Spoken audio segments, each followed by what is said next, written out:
So I'm packing now. I am leaving for Texas tomorrow and I'm very excited, but I feel like I've forgotten something. I probably haven't, but it just feels like that because, yeah, it always does.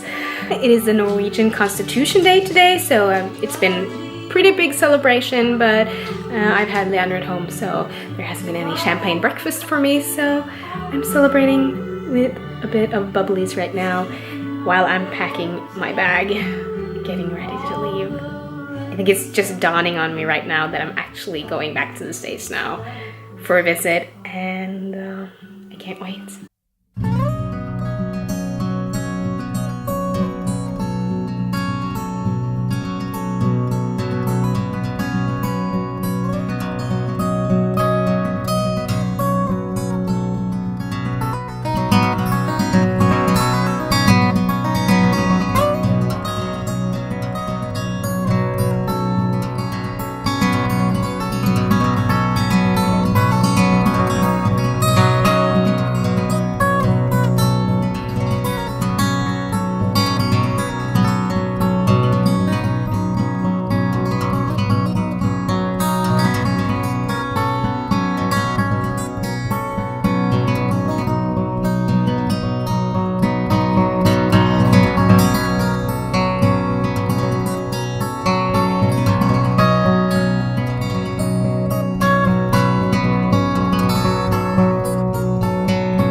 27th.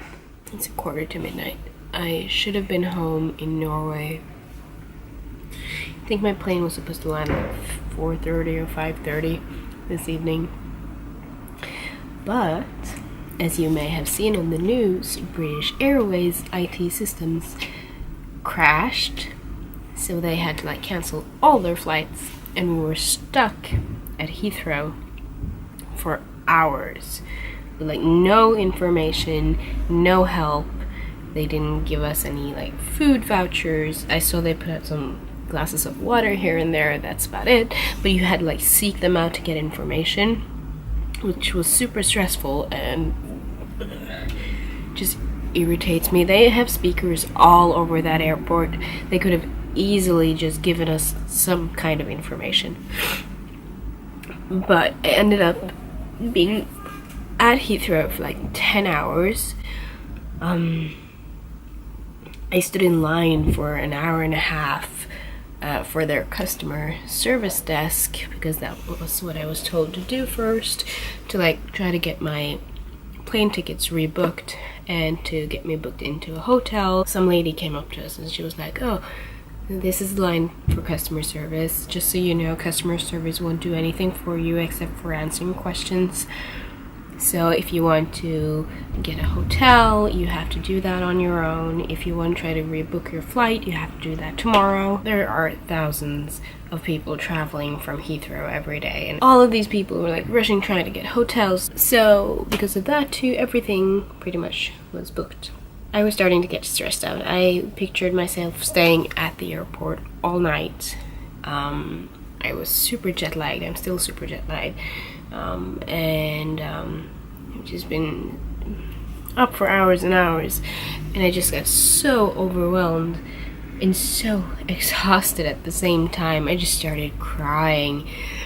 I had no idea where I was gonna go. I have no idea how long I will stay in London, how I'm gonna get home. So now, I just bawled my eyes out. I called my mom and I was like, I don't know what I'm gonna do.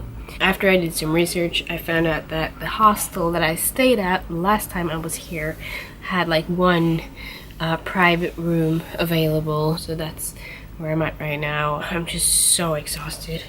Actually really hungry too, but I don't have the energy to go out and get food. I'm gonna go to sleep because I have to get up at 5:30 to call British Airways and to see if they can find a new flight for me. But as they said, I might be stuck in London until Monday or Tuesday, so I guess we'll just have to wait and see. I will see you tomorrow, and maybe we'll walk around London for